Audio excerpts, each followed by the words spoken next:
Hi, everybody. It's State Representative Natalie Blais. I want to thank you all for being here tonight for this panel on climate. And I want to turn it over to Aaron Falbo from the Sunderland Public Library and the Sunderland Energy Committee. Thank you very much, Representative Blais, and let me welcome everybody to tonight's event, panel on climate change hosted by Representative Blais. And let me just give you a quick background of how this event tonight came into being. It first started back in 2019 when Representative Blais wrote a very powerful and provocative opinion piece published by the Greenfield Recorder on September 6, 2019, called Addressing Our Planet's Climate Emergency. And she talked about the various bills then before the legislature pertaining to both renewable energy and climate. And we knew that Representative Blais probably had a lot more to say about these bills than the 700-word limit afforded to her by the Greenfield Recorder. So we invited her to come speak at the Sunderland Public Library, as we had done with her predecessor, Representative Steve Kulik, back in February of 2016. Well, it soon proved that interest in this topic would far outstrip the capacity of the Sunderland Public Library, so the event was then transferred to a larger venue at the Shea Theater in Turners Falls to take place on February 6th. Unfortunately, inclement winter weather made us have to postpone that event, and it was rescheduled to May 7th, when we thought that inclement weather could not possibly intervene, but unfortunately something else intervened that we did not anticipate, a global pandemic. At that point in time, large in-person gatherings were simply out of the question. That earlier event was scheduled to feature Representative Blais, along with her esteemed colleagues from the Joint Committee on Telecommunications, Utilities, and Energy, Representative Tom Golden, and Representative Carolyn Dykema, Chair and Vice Chair of that committee. This time we have a different lineup, and we will be addressing the omnibus climate bill called an Act Creating a Next Generation Roadmap for Massachusetts Climate Policy. That bill was introduced early this year as S2995. It was passed in the House by a large majority on January 4th, 145 to 9. It was submitted to the governor, who issued a pocket veto on January 14th. It was refiled immediately, and I mean immediately, in the next legislative session on January 19th, passed again by a large majority of 144 to 14 on January 28th, again submitted to the governor's desk. And this time he sent it back with amendments on February 8th. The first pocket veto, he claimed, was because he did not have enough time to read the bill and respond to it adequately in the time that was left for the legislative session. So that's why it was resubmitted. And then it got sent back with amendments on February 8th.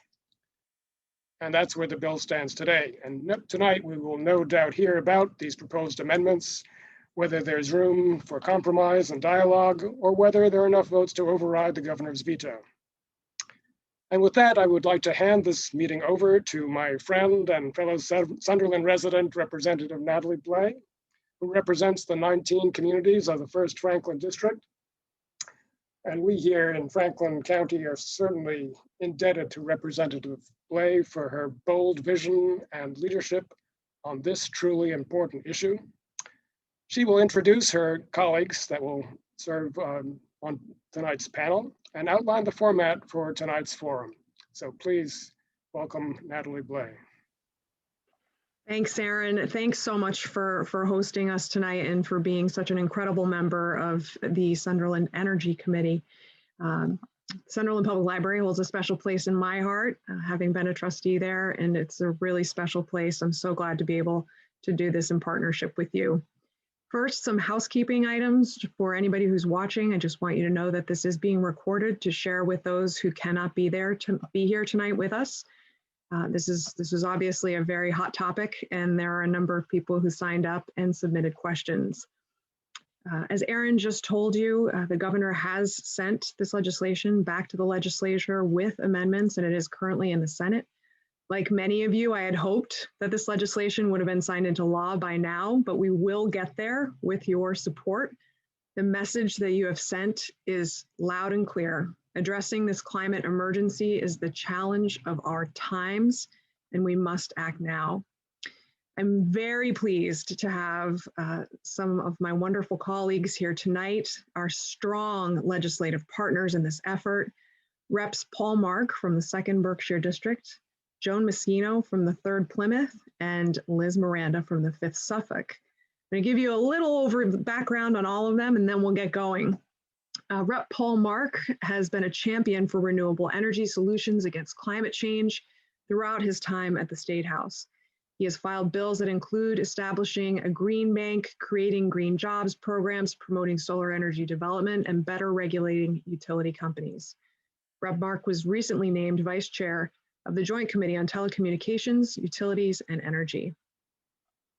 In the 2019-2020 legislative session, Rep Meschino sponsored an act to create a 2050 roadmap to a clean and thriving Commonwealth, also known as the 2050 Roadmap Bill.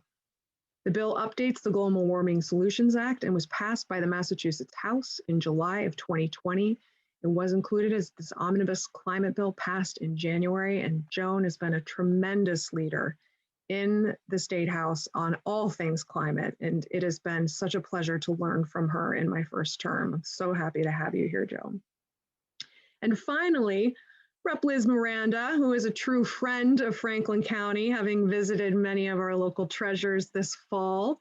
Liz and I were both elected to office in 2018. In her first term, she has filed and passed legislation to reform policing and save Black lives, improve racial disparities in maternal health, promote environmental justice within disproportionately impacted communities, and ensure just recovery from micro to small businesses most impacted by COVID. And I owe her a big thanks for stepping in tonight for Rep Modero, who unfortunately had a family conflict this evening. So thank you, Rep Miranda, for being here tonight. It is so good to see your face. So with that, I want to turn it over to Rep Meschino, who can give us an overview of this legislation and provide us with an update on its status. Rep Meschino. Oh, Blais, thank you so much. I'm delighted to be here with my colleagues. And I just want to quickly just say, Aaron, thank you so much for hosting us. As a lifelong learner, libraries are always near and dear to my heart. So I really appreciate that it's the library that's hosting us today. So really quickly, as Rep Blais was saying, the 2050 roadmap is the critical updates to the Global Warming Solutions Act.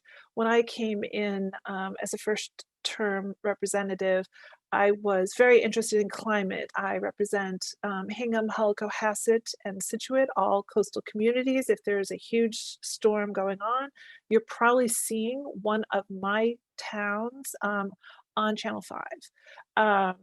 And so it was no surprise to anyone, I think, that I considered climate to be and sea level rise in these intense storms to be one of the #1 issues addressing my district. And when I came in, I was very interested in engaging in this space, and it quickly became apparent to me that it was hard to decide where to prioritize because we didn't have a plan. I filed the 2050 roadmap because we need a plan to decarbonize, to achieve the greenhouse gas emission reduction goals that we had set for ourselves in 2008 as part of the Global Warming Solutions Act. These issues present as public safety, public health, environmental change, social justice, racial justice, environmental justice, but yet the solution is an economic one. And that solution is to decarbonize our economy. So we're here to talk about climate crisis, but this bill is at its core an economic bill. Essentially, I just want to give you some background on the bill itself, and then just share a little bit about where we're at, and then pass it along so that we can jump straight to questions. Essentially, the 2050 roadmap, that original bill that I was the author of, it aligned to net zero. We set our original carbon reduction goal to net zero to align with current science, and to set it into a larger effort, not just nationwide, but globally. It was to create a backcast analysis, which is just to say, what will the schedule of emission reductions be? And what are the pathways for us to achieve those reductions over the next 30 years? And the important piece of it is that the bill did is it's the first time it required that analysis and that planning to look through a people-centric lens, which is to say to take into consideration things like socioeconomic status, environmental justice, racial justice, social equity. And that piece is really critical because again, this is an economic bill. And as we're decarbonizing our economy, we want to make sure that we are taking into consideration all aspects of our community, including the vulnerable aspects. Goals matter. This bill sets strong interim goals for 2030 and 2040 and then net zero. And what we chose to do was a straight line emissions reduction to create a floor. The difference between, I'm sure been reading in the paper some of the changes of the governor.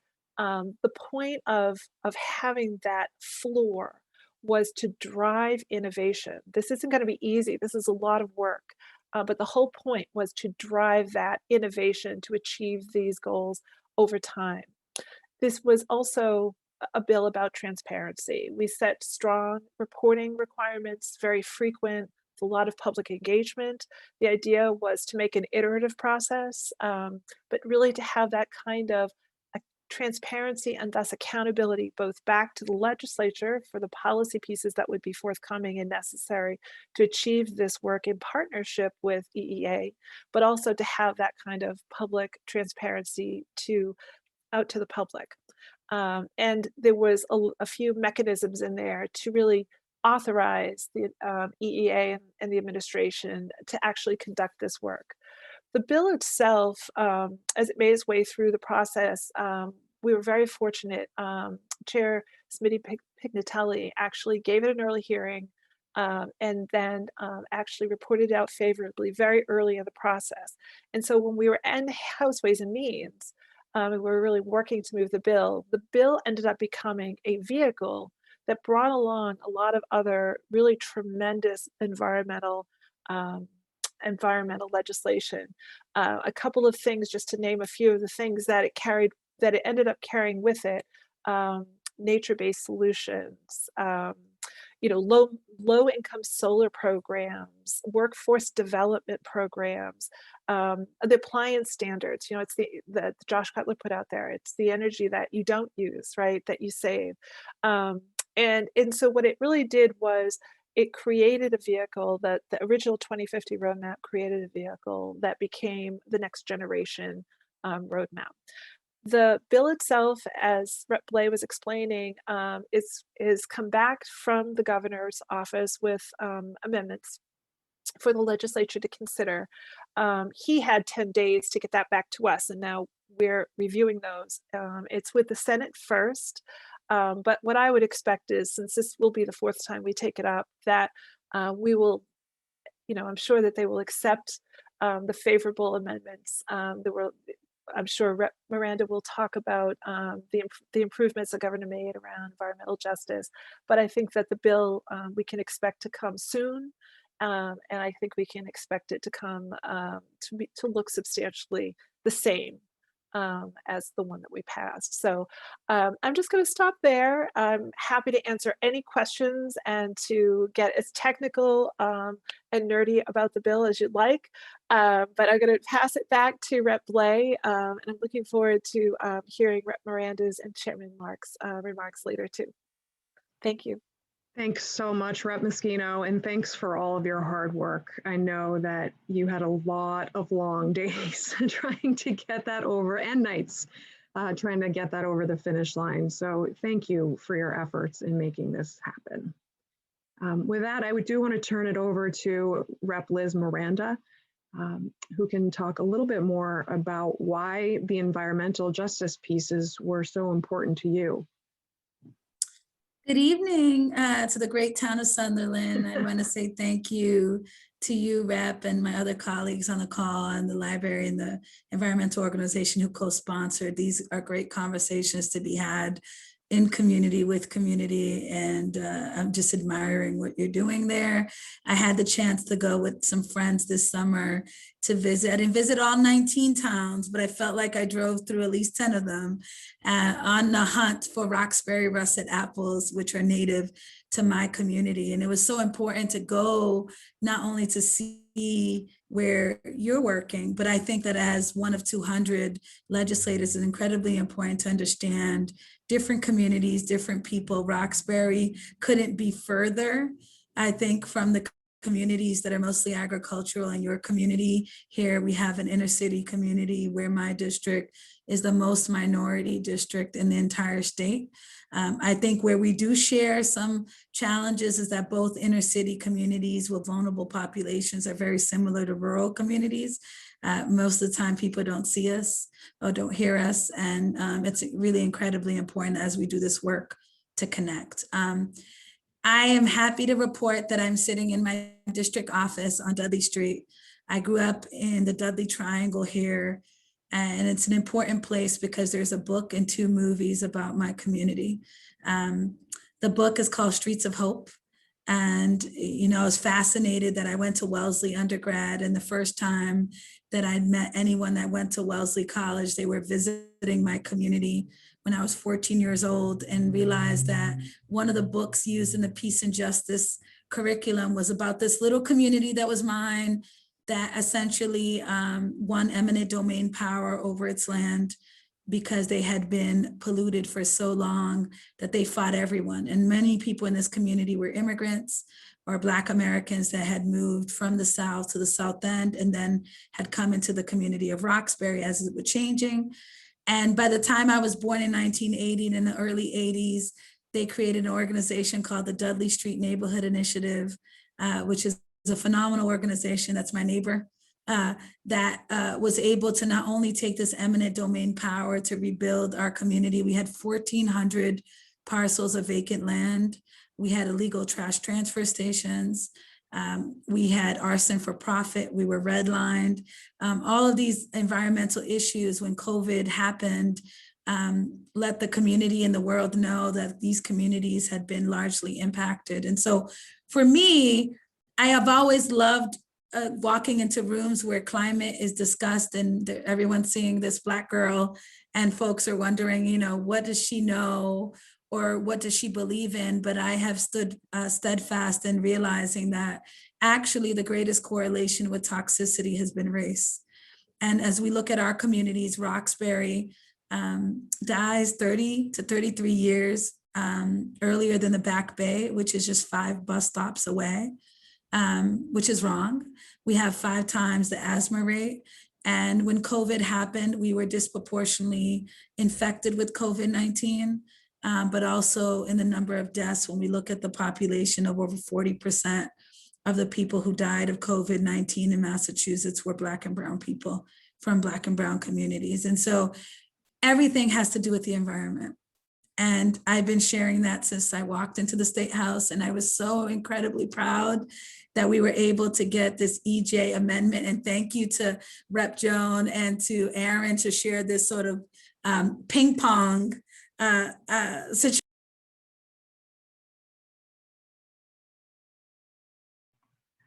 We just lost Liz. Liz has just moved into this brand new office space, and she may have just had some technical difficulties with her computer and her internet, which is something that we know all too well out here. So we will wait. We'll see if we can get her back on.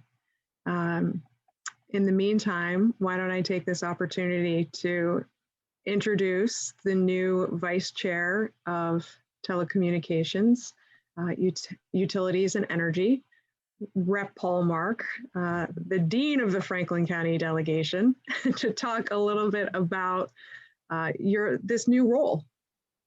Well, thank you. And I gotta say, I was sure if one of us was gonna get booted, this up, it was gonna be me. So thank you, Liz, for making me look good.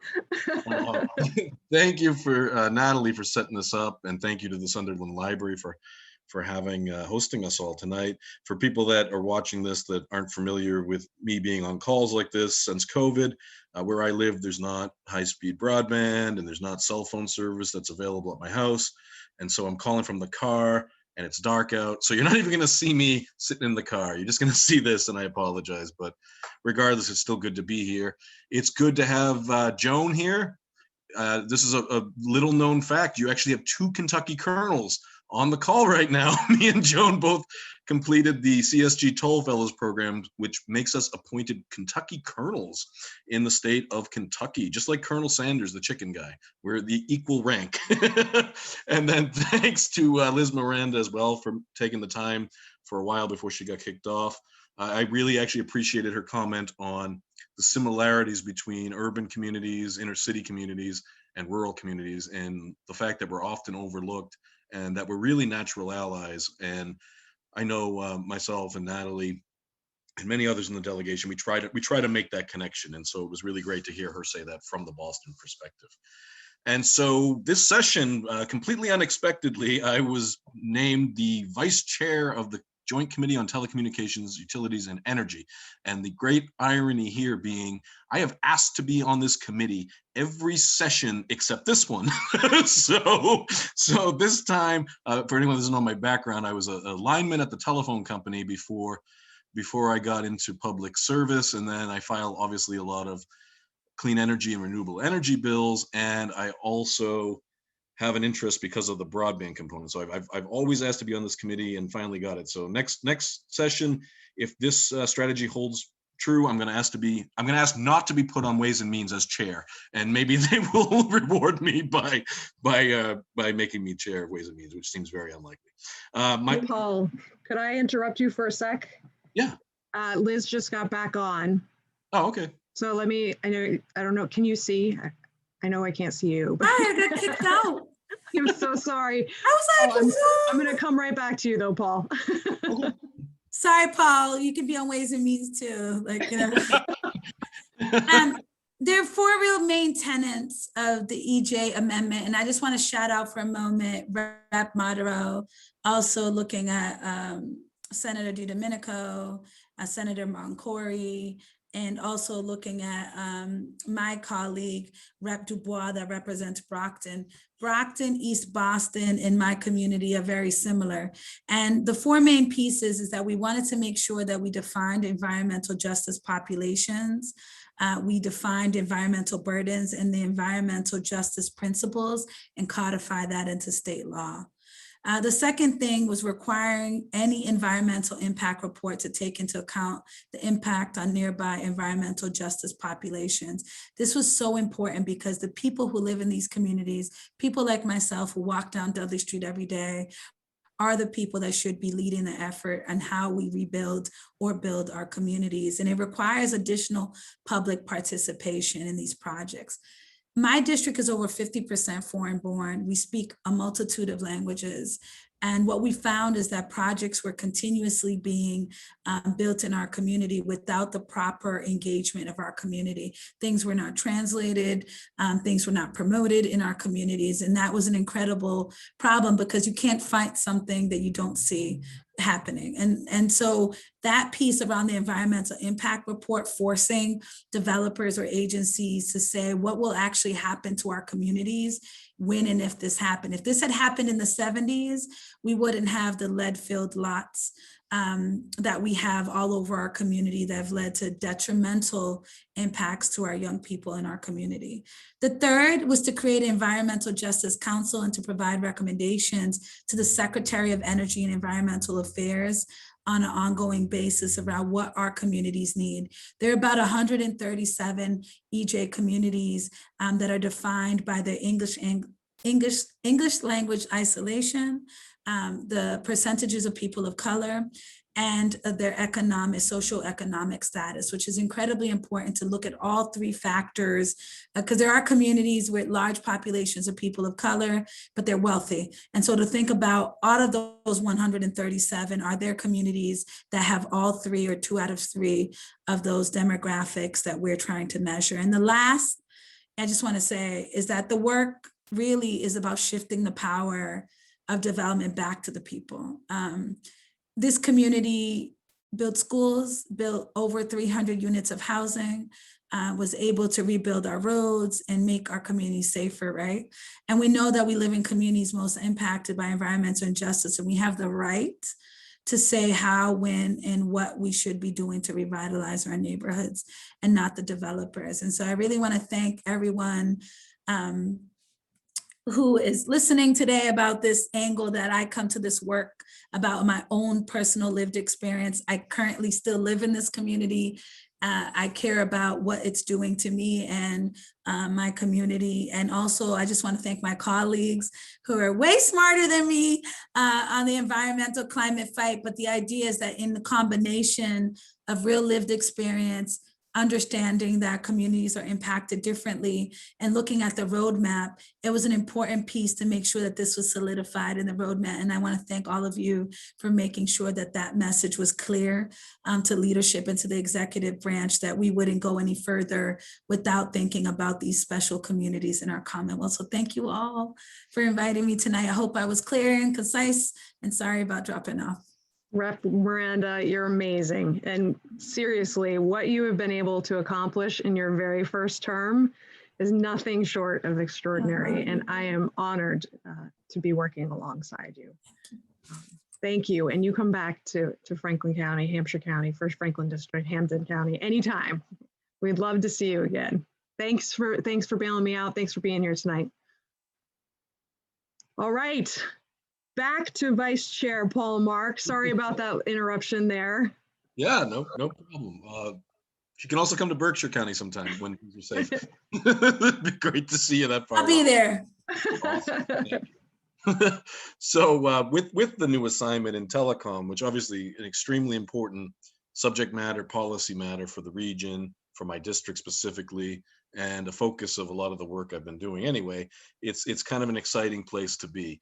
And so I know that one of the things we're gonna focus on, according to the speaker, is the development of wind power. And I was reading today that some of the offshore wind permitting has been approved by the Biden administration. And so they're looking for a significant amount of offshore wind to try to power this shift to 100% renewable clean energy in a couple of decades. So that's great. And then I've been told by the leadership that my focus on the committee specifically is going to be broadband issues, cell phone service issues, and battery storage, that kind of thing, nuclear power as well.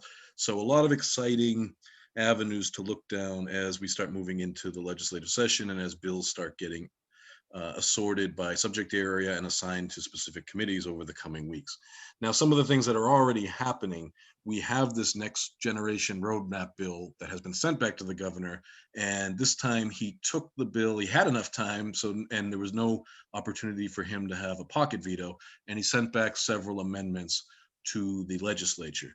The amendments right now sit in the form of a bill, because that's how amendments from the governor come.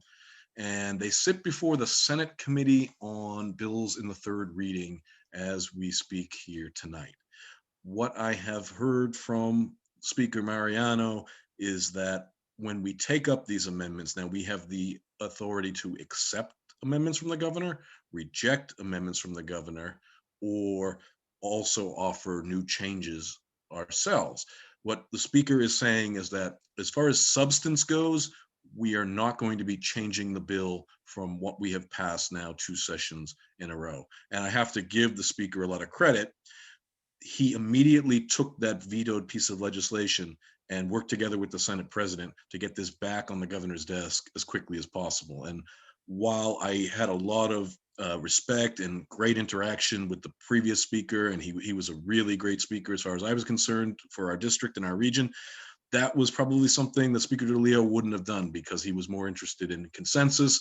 And I'm looking forward to this more rough and tumble approach where we're not afraid to engage with the governor and have a little back and forth. Is pretty exciting. So I'm looking forward in the next couple of weeks to working on those amendments and getting this bill passed into law the way we've passed it now 2 sessions in a row. And then it's important to note with the telecom committee, and I know it's in the question, so maybe this will kind of forestall one of the questions or answer it in advance. We have the DOER working on biomass regulations, energy regulations, and as part of the process, these regulations were supposed to be sent for review to the Joint Committee on Telecommunications, Utilities, and Energy. And so when this happened in December, they were sent towards the end of the session. The TUE committee never had a chance really to look things over, have any kind of input or hearing. And so the DOER has agreed they're going to send the regulations back to us this session. What I want to make clear to some people that might be interested that are listening is this is different than a bill. A bill is filed by a legislator, a bill comes before a committee makes a decision on whether a bill should move forward or not, and then things move on to either the full House or the full Senate and onto the governor.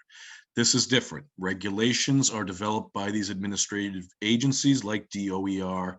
They are not part of our legislative process, but for whatever reason, the way this is going to work is our committee, TUE, will have the chance to at least offer comment. We don't have veto authority or anything like that. It is important for people to note.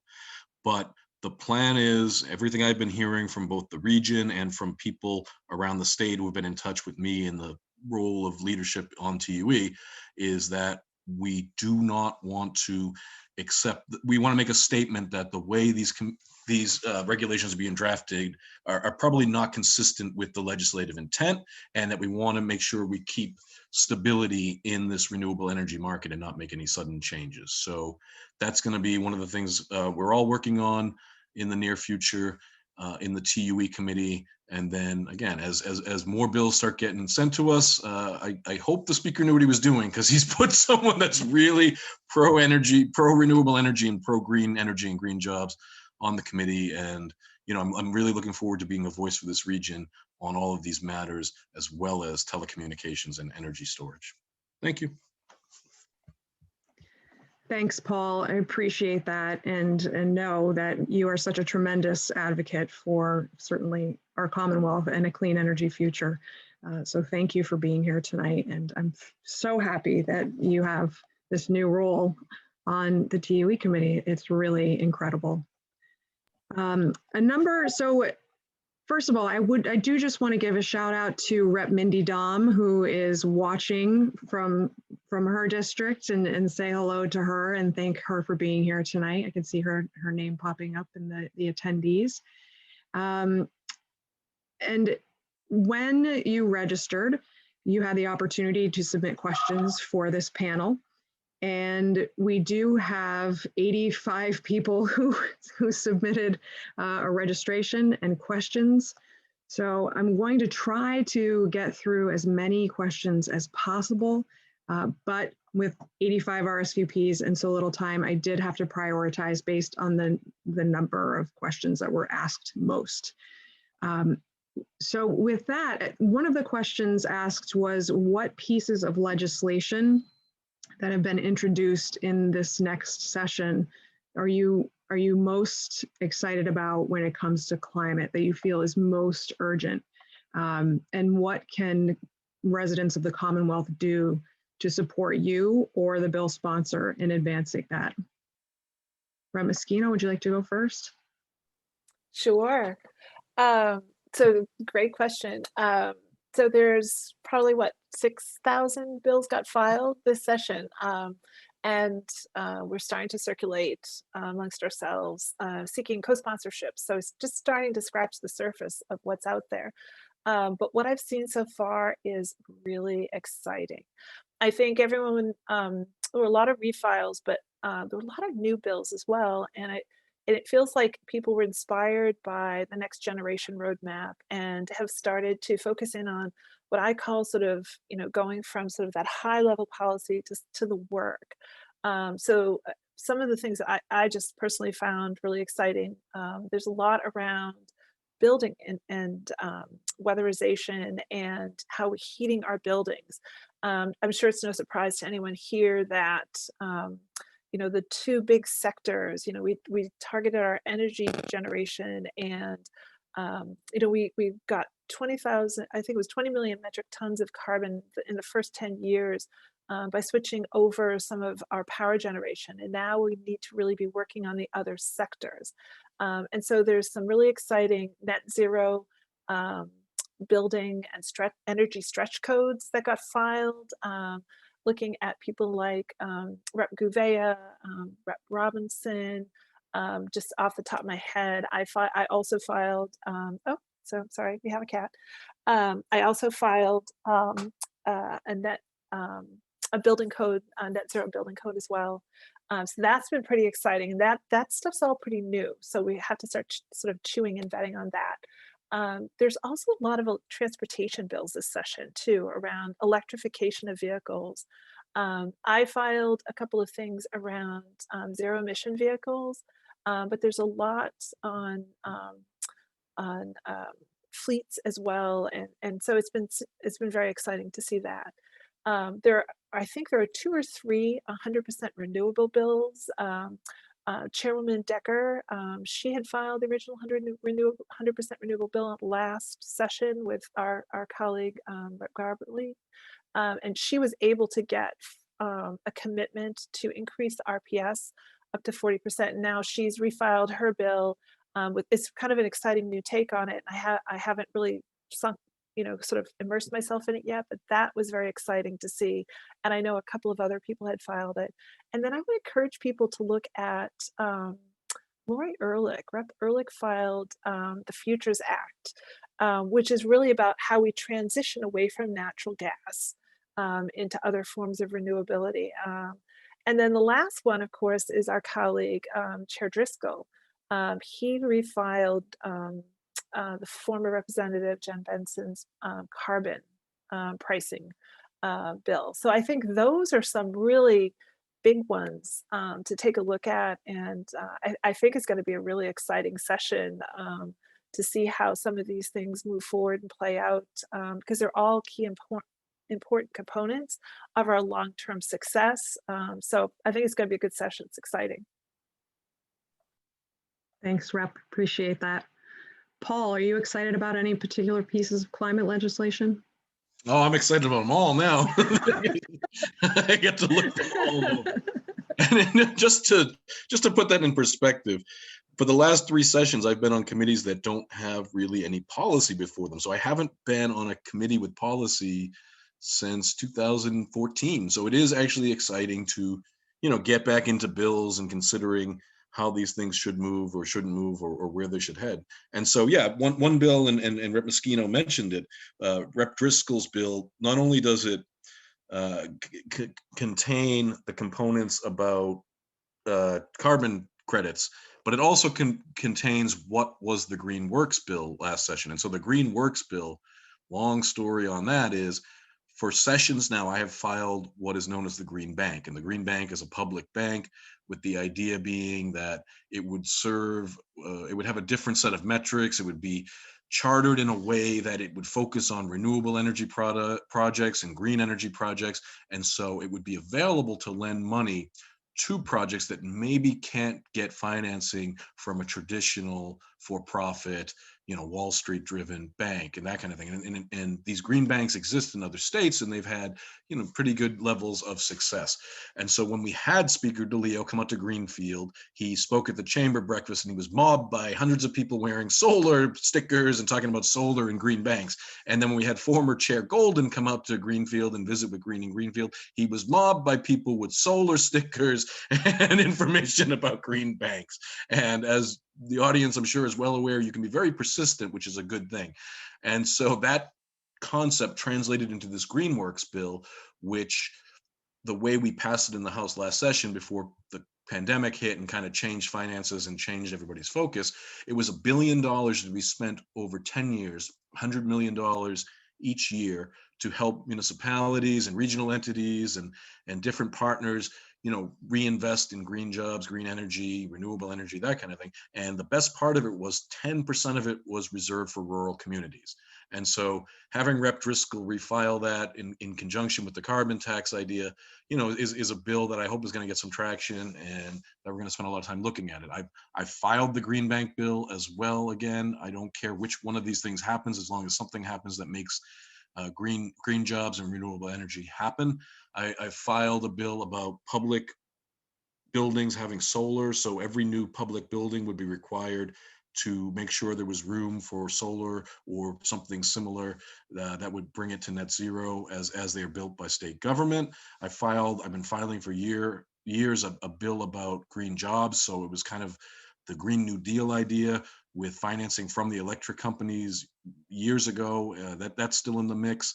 And then we have a number of other bills to look at relative to both energy and telecommunications. And I know the focus is energy, but telecommunications, the broadband project isn't quite done yet. We're getting there. Hopefully we'll all be there. Every community in the state will be with at least this initial pass that everybody has access to some form of high-speed internet by next year at the latest. And then we're going to start talking more about municipal broadband, about making sure access is equal and fair around the state. Because, like Rep. Miranda is saying, there's places in the big city that some communities in the big city have access to technology like Fios and some don't. And surprise, guess where they don't? It's where people don't have the same disposable income at their fingertips, but certainly have the equal need, if not even more, to stay on a level playing field. So yeah, a lot of great things coming out, and looking forward to doing all that work over the next 2 years. And if I could just add, Rep. Blais, so for people who are listening here tonight, when you go on to malegislature.gov and you can look up all of our bios, they have profiles for us, and you can actually see the list of bills that we've each filed for any legislator. And one of the things you can do is, I think it's in the upper right-hand corner, you can actually create an account for yourself. And when you do that, what you can do is then sign up for alerts on the bills that are interesting to you. So if you are excited about Rep. Marks, Vice Chair Marks, Greenworks bill, you can click on that. There's like a little star, and you can star it. And then anytime some sort of legislative action gets sent to a committee or it's up for a hearing and they're accepting testimony, you'll get a notice about it. So it's a great way for everybody to stay engaged in the work on the topics that you're interested in, also the legislators that represent you. So I just want to make sure everyone knew you can do that. No, thank you. It is a great tool. And a number of questions that we received were about how people can help to move these bills. And that is one way to stay informed about when priority pieces of legislation for you are moving, so that you are able to contact your state legislator. You can write testimony if there is a committee hearing. You can schedule a meeting with me or any of your legislators and talk about strategy on how best to move that forward. I too am really excited about the bills that are pending before the legislature this next session. There seems to be a lot of momentum and as I said at the beginning, a real clear understanding that the time to act on climate is right now. There are a couple of bills that I've brought forth to begin to address some of these pieces. One of them is, we talked about Rep. Driscoll picking up Rep. Jen Benson's carbon fee and rebate bill. I picked up the other piece that she was carrying, which was the grid modernization bill. We've seen, based on what happened in Texas recently, that our grid is incredibly fragile and outdated. And we absolutely have to be looking at grid modernization policies to make sure that they're moving fast enough to ensure that our grid can adapt quickly enough to support a green energy economy. To meet our carbon reduction targets, that our grid must undergo those significant upgrades. So this bill would establish a grid modernization consumer board, and there's an addition to Jen Benson's bill.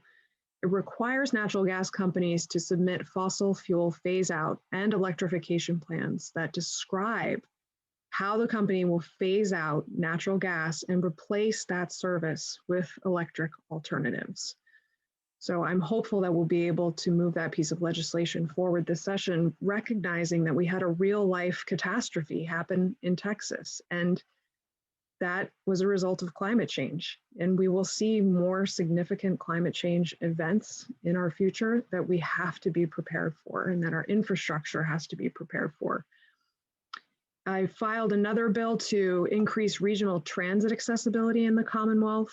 You know, if you're in Western Massachusetts or anywhere beyond the reach of the MBTA, there are 250 communities beyond the reach of the MBTA who rely on our RTAs. And we need to ensure that we have adequate funding for them, that we have a dedicated funding source for them, and really looking at capital projects that will help them to better serve our communities. And then finally, a number of questions came in about funding. You know, how are we going to fund these programs, this expansion of renewable energy and energy efficiency technology? I did file a bill relative to transportation and environmental justice that builds on the Transportation Climate Initiative program. You know, we often hear that there's a concern because we live in Western Massachusetts, we drive more places because we don't have access to public transportation. There is a concern about an increase in gas prices as a result of TCI. The bill that I introduced will ensure that TCI is implemented equitably, delivering benefits to EJ communities, rural communities, and other overburdened or underserved populations. So I'm really excited about working with a number of strong partners on that piece of legislation in the hopes of moving that forward to ensure that every community in the Commonwealth is taken care of. But I do think that the funding piece is a real question. TCI is one mechanism, carbon fee and rebate program is another one. I'd be interested if Joan or Paul, if you know of any other ways that we can be thinking about how the Commonwealth can really finance these necessary improvements. So I think it's a great question. One of the reasons that I've been so focused on this is because, you know, I do live in a coastal community and I have gotten millions of dollars in foreshore protection and seawalls and resilience. And I just felt that I was duty bound to work on the mitigation pieces. And I think part of understanding the idea of the roadmap, and the roadmap is actually a thing. The Commonwealth is actually already in anticipation of this legislation, and actually responsive to some lawsuits about focusing on the plan. The roadmap bill itself is a technical document, and the idea is about how we transition away from carbon-based infrastructure to carbon-free infrastructure. And one of the reasons why it's so important about how we're thoughtful about transitioning is because, and part of the urgency around it is that every dollar we spend in our infrastructure, and that's really where the big money gets spent, is in the infrastructure.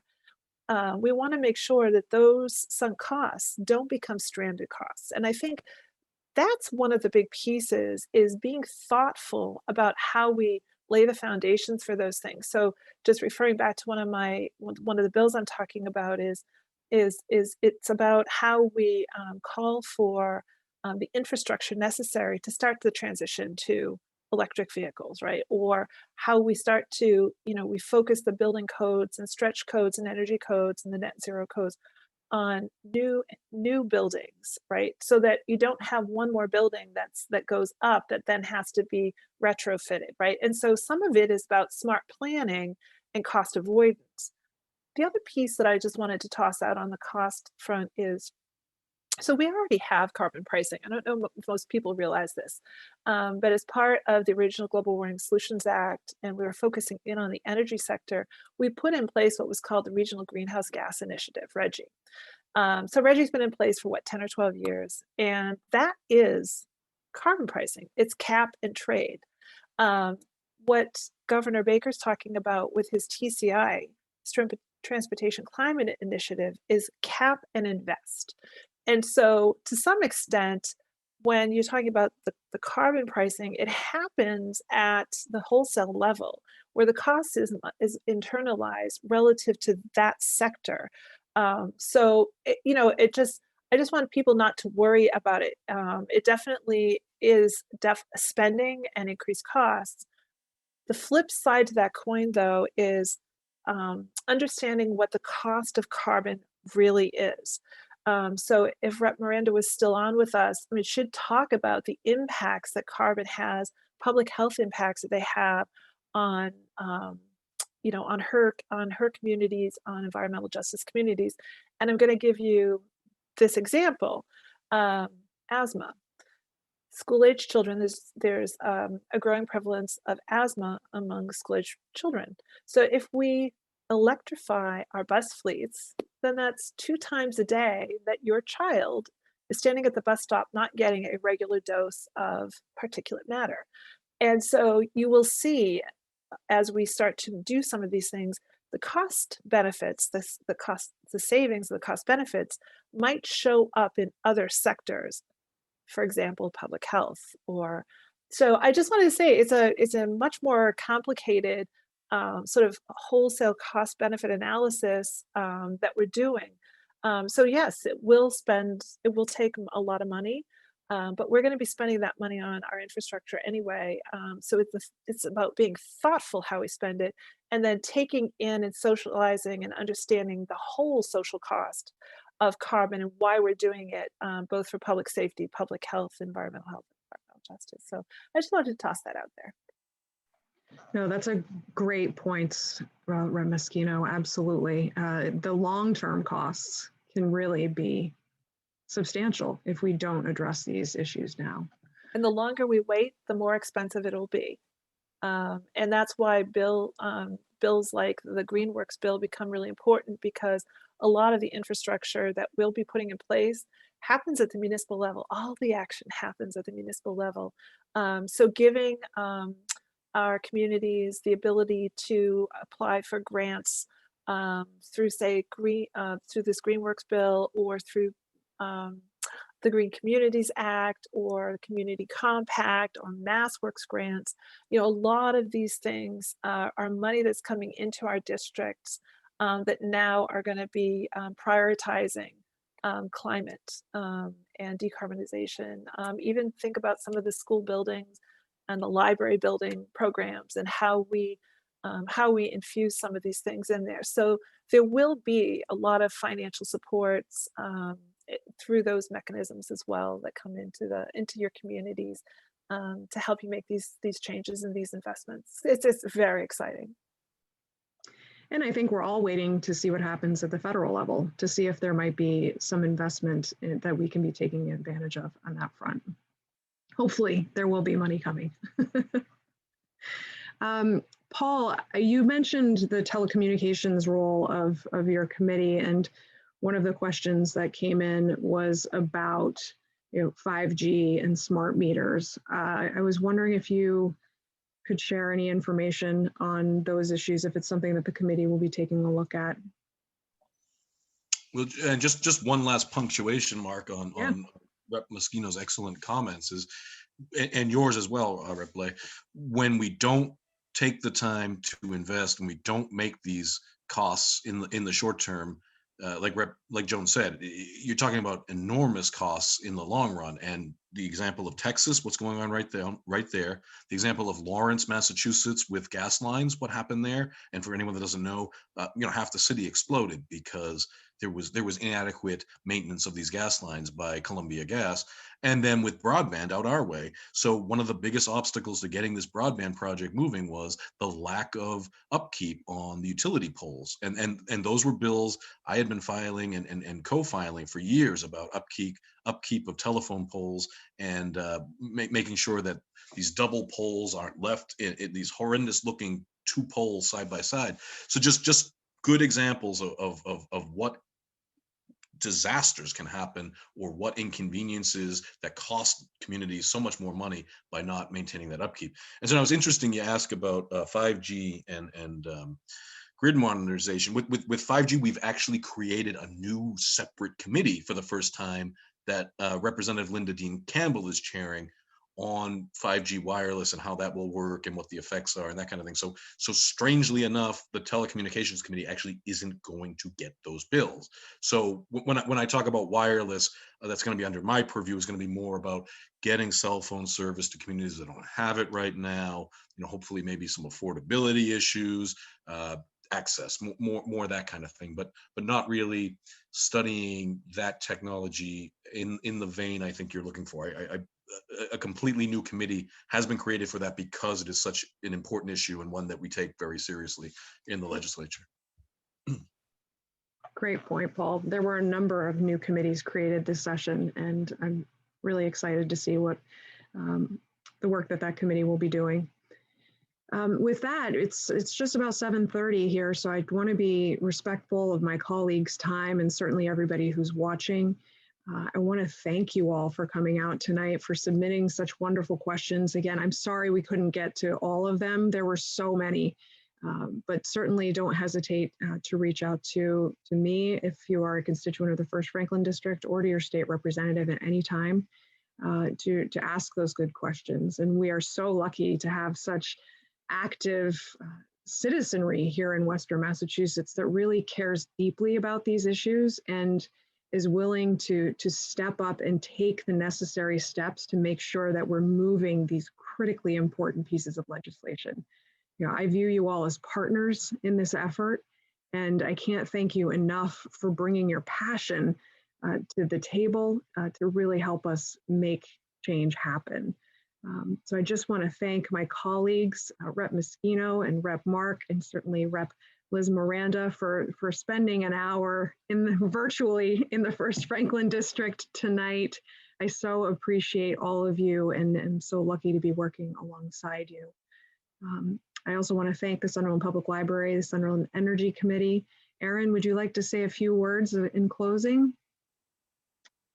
Well, I would just like to echo your words, Natalie, about not only the powerful legislation that we've heard about and the dedication of the people pushing it forward and promoting it, but also the expertise and knowledge and passion of everyone you see participating tonight, and many more people behind them that are diligently working in town committees and energy committees and planning boards, on select boards, all trying to figure out how best to proceed into a clean energy future and a climate safe future.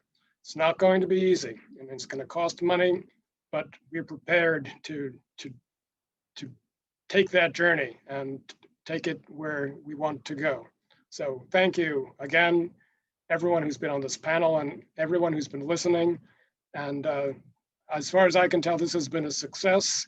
It's a meeting that I think will launch further discussion, further action, and it's a way to help us move forward. So thank you again, everyone. Thank you, Aaron. Thank you, Rep. Meschino. Thank you, Rep. Mark. I really appreciate you being here tonight.